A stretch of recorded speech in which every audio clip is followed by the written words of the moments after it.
I'm Heather Warner and I'm the Change Management Lead for the eznotes project. I'm going to be talking today about eznotes. What does it mean for you? What does it mean for your role? And what does it mean for the Acute Trust and the Community Trust? What is eznotes? Well, eznotes is all about changing from paper-based records to digital records. And we've called the system that we're going to be moving to eznotes because that's how we see it in the future. Working with case notes will be easy for you and easy for the patient. Why? The reason why we're moving to eznotes is primarily for the safety of the patient, but also for efficiency. It's going to make things more safe for the patient because at the moment everybody feels frustrated that you have to compete to hold the paper case notes. They might be needed in Evesham, you might need them in Worcester. That will change. You won't have to chase notes. You can have them available freely to you electronically. In terms of efficiency, there'll be no more filing into paper case notes. Everything is going to be scanned and available to you. You won't have to request the case notes. They'll be available to you. That sounds like an eznote system to me. When will it happen? November 2011. That's the day when paper case notes will no longer be available to you. If you currently request paper case notes, you'll be requesting them electronically and they'll be available to you electronically. If you currently use paper case notes while you're treating or consulting with the patient, you'll be looking at a computer and looking at the electronic version of the paper case note. At November 11 go live date, we don't intend for you to have to input directly into the computer. You will still be able to write on pieces of paper. I'll explain more about what that means later on. Who's going to make this happen? Often people say it will never happen. This time 2 years ago, when we talked about our central library for the case notes and our clinic preparation teams moving to Xerox, people didn't believe it would happen, but it has happened, and Xerox have been successfully managing the clinic prep team and the central library for well over a year. And it's working really well, with less than 1% of case notes now unavailable. So, in terms of making it happen on the next phase, going to digital, we have a Health Records Programme Board, which is clinically led. This is not a medical records project, this is a clinical project to make treating patients and managing patients and administering the patient journey much safer and more efficient, but it's clinically led. We also have a task force. Each specialty, each staff group is represented by somebody. You should know who that person is and make sure that your voice is heard during this project. Those task force representatives are people that we feel as a project we can go to and ask for their advice, their opinion, and they can influence the design of the system, how we train you, and how we work without paper case notes in the future. A very important role. So let's look at how it's all going to work in the future. At the moment, you have multiple passwords, and it's one of the frustrating things that you all tell us about. Separate logons for Bluesphere, PACS, ICE. That's going to change. You'll have one logon to the eznotes portal. One password to remember. Think of it as being the spoke of the umbrella, that's the portal.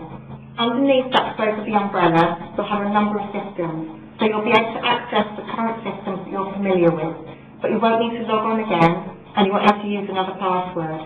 You'll go straight through and you can access PACS, Bluesphere, ICE, and there'll be other things that will be new. For example, one of the new things will be the eznotes historical record, and that's where the last 2 volumes of the paper case notes will be scanned and readily available for you. There'll also be a new forms repository, and this is because we won't be going to a drawer and pulling out the paperwork that we need you to complete by hand.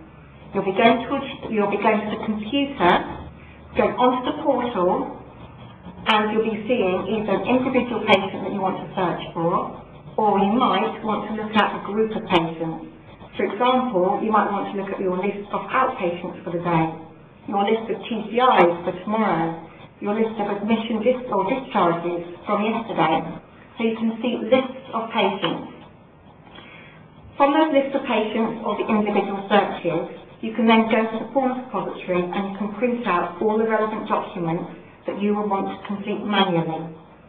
In the future, you can complete those electronically if you choose, but not from Go Live. We're not expecting that at the moment.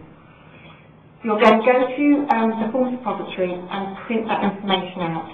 The good thing about printing it out from the portal is it will already have the patient details in there for you. It will already have the event details, so it will tell you whether it's an outpatient episode on the form, who the outpatient episode is for, and the date. And there'll be 2 barcodes on the form.